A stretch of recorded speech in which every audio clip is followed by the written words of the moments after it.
YouTube, what's going on? Kevin the Tech Ninja here, and today I'm going to give you my opinions of the Pixel 6 Pro after 1 week.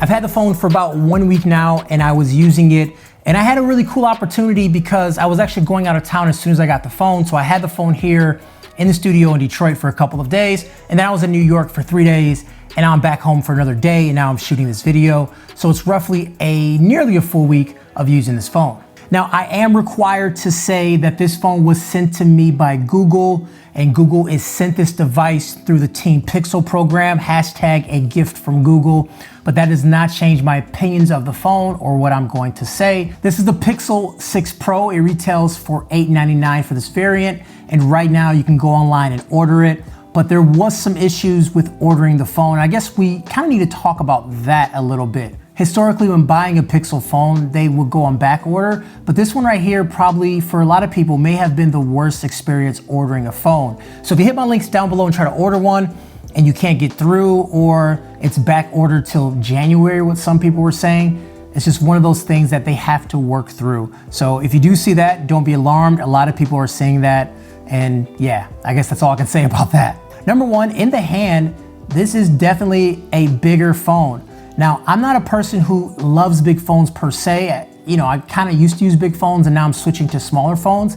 This is definitely a larger phone. Is it impossible to use? No. But is it beefy? Yes, definitely beefy.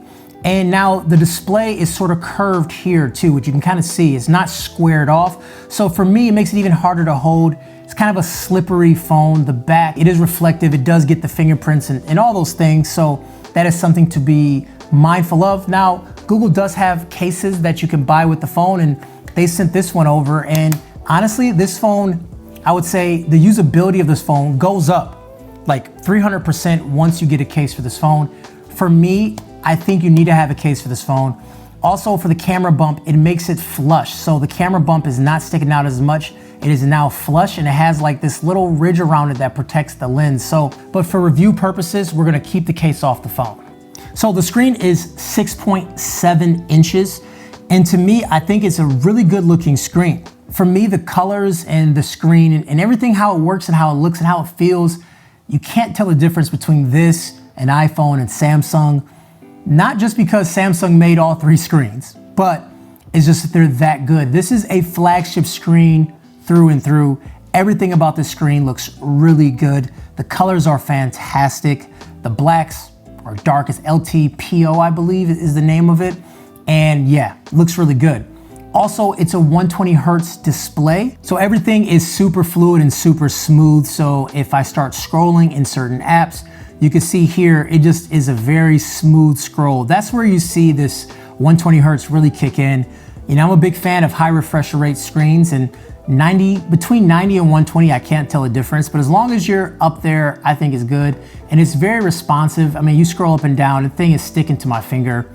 I am really impressed with this screen. Everything about it is really nice. Also, I will say the screen does get pretty bright. I was able to use it in direct sunlight without a problem at all. Screen at 100% right now, looks really good. And if you drop it all the way down to like pretty much 1%, it gets pretty black. So you do have a lot of range when it comes to brightness of this display. Since the display is curved, I found myself doing accidental presses. So my fingers or my thumbs or anything like that, when I was in certain apps and I was doing certain things, I found myself hitting it with different parts of my hand. It does have palm rejection, so your palm shouldn't trigger it, but I did find myself on accident triggering different parts of the phone just by accident, just by using the phone. Once again, a case kind of helps with that, but at the same time, it is something that I ran into during my time with this phone. So I will say I did struggle with button placement. You can see the power button is right here and the volume button is right underneath it. I found myself trying to turn the screen off, but I was taking pictures instead in the camera app. I'm just used to having the volume buttons on the opposite side of where the power button is at, or I'm just used to having a larger power button. So for me, it was just kind of tough to sort of figure that out. And even after a week, I don't have the button placement down perfectly, and I still hit volume on accident or hit power on accident. So at the bottom here, we do have 2 downward firing speakers, and I think they sound really good. I don't think the bass response is amazing, but these speakers are very good. In their own right, if you're just listening to music, you won't have an issue with it. Speaker phone calls sound good. Watching video, YouTube, YouTube TV, or anything like that, I think they sound pretty good. You know, could they sound better? Sure. But at the end of the day, I think for phone speakers, they're really good, and I'm happy with them. Did I mention this phone was very slippery because the back is glossy? I think I did, but I think I need to mention it again. The back is slippery because the phone is glossy. Of course, guys, you know I'm gonna say you can get yourself a dbrand skin. You can change the way the phone looks completely if you want and get rid of some of this gloss, or of course you can grab a case. dbrand has cases too. Make sure you hit my links down below to dbrand your device. Now, speaking of the way the phone looks, I don't hate the design of the phone, but the slipperiness is kind of a problem. Like walking around New York, there was times that I kind of felt this thing may have fallen out of my hands unless I had a case, or of course, you know, a skin to kind of make it less slippery. But they do come in some different colors, and I do love what Google's doing with the new colors, and I think the colors are really good. And Google really paid attention to design this year, and I think they really put a lot of effort into these designs of their phones and their color schemes and the color palettes. When the always on display is on, I do like the look of it. I love how the time is very bold in the middle, and I love how notifications are popping up, and you always have this little thumbprint to unlock the phone because you can get into the phone with the thumbprint reader, which I definitely do like. I think the thumbprint reader is pretty good. I don't have many issues with it. I was using it without a problem over the weekend, and I sort of didn't think about my thumb placement because you always see it here, which I think is nice. When you unlock the phone, it kind of has this little green halo effect that goes up the phone, which I absolutely love. I think it's just a really smooth and clean look.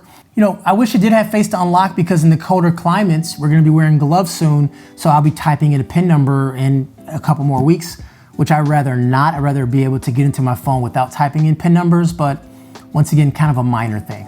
So as far as charging, in 30 minutes, you can get 50% if you have the 33-watt charger, which does not come in the box at all.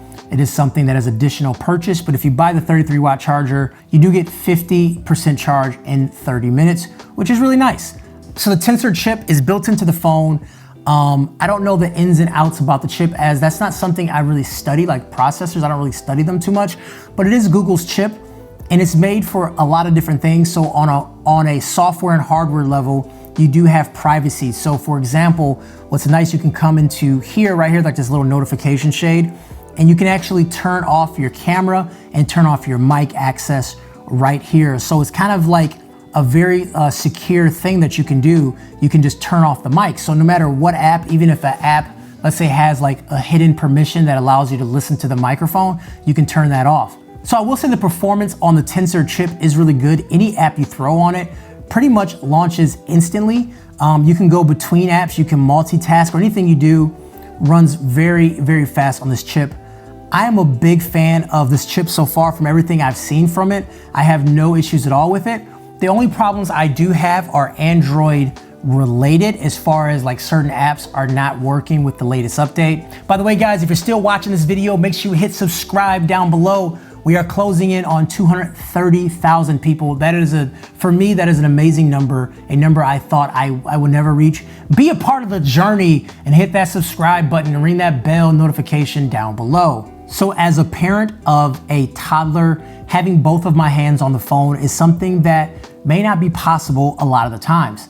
And the reason I say that is because my hands are always busy. I'm always doing other things at once. So having voice to text is very important, and the Pixel voice to text is amazing. Look, I can just talk and not give punctuation, and it puts punctuation in the right spot. This right here is amazing, and it's kind of one of the coolest features available on the Pixel phone at all. So as you can see, this right here was really, really accurate. Without going line by line, you can see that it picked up on everything I said. And this feature right here alone is one of the coolest things that this phone has to offer for me. So the big thing people talk about with Pixels has to be the cameras, and most importantly, the still shots, the portraits, the landscape. Those are things that the Pixel is known for. The first time in many years, we now have a new sensor on board and new lenses, just a whole new camera system. And wow, The images this phone can produce are as close to as perfect as we've seen from a cell phone ever. Google has mentioned that darker skin tones have been neglected for smartphone photography over the years. Look, in most of my reviews, I always say that it feels like the camera is trying to lighten my skin. Although I ain't the darkest brother around, I have noticed that it is kind of an issue. I can definitively say in my testing, brown skin is just more accurate. This photo right here is amazing. We have a lighter subject and two brown skinned people, and the skin tones are perfect. This night shot is melanin infused, and look at this, the skin tones are just flawless. I do find in portrait mode that the background is blown out a bit too much for my liking, but you can adjust it after the fact. I kind of wish there was a default you could set. The cutouts also can use a little bit of help, as most images that are taken, they're not perfect. It can struggle around the ears, and sometimes the background will pull things in that's not part of the subject. It's not enough to ruin the picture, but it's enough to know that it came from a cell phone and you sort of lose some of that pixel magic. I think regular images looks better than portrait mode in my opinion. I do find the depth to be much more realistic and the drop off to be much more gradual. Dynamic range appears to be accurate, and you can see the drop off in this picture from the sun to the shadows and the details throughout. You're not losing any details in these shots. I do find the telephoto lens to look great in all lighting conditions. It may not have the same quality as the regular wide angle lens, but for the most part, I don't feel like it's losing a ton of detail. So taking a picture inside of a restaurant is always a pain point for cell phones because it is such low light, and low light portrait does a pretty good job. Yeah, it still struggles with the cutouts, but for the most part, these are really good pictures. I do wish the shutter was a little bit faster, as capturing moving images is still pretty hard. Now there are different shooting modes to capture moving images, but I haven't dove into those just yet, but I will save that for my 30-day review. The one feature that is game changing is Magic Eraser. When you go into a photo and then you select Magic Eraser, automatically it will pick up things or people in your shot that you can remove by pressing Erase All, or you can actually just highlight those things that are in the photo, and then using AI in the Tensor chip, it will then remove that object and then fill in the rest of the background. It works better than I expected, and it's just a super cool thing. I didn't get a chance to play with the video mode as much as I would hope to, but I will have more information on video in my 30-day review. But looking at it on the surface, it looks okay, but it doesn't have that detail as Samsung or an iPhone does, but more information and more testing is required. So anyways, guys, that was just a video talking about 1 week with the phone. I have a lot more to say, and I cannot wait to see you guys in 30 days where I give my full review, full impressions after using the phone for 30 days. Anyways, guys, you know who it is, Kevin the Tech Ninja. Have a good day. Talk to you folks later. Peace.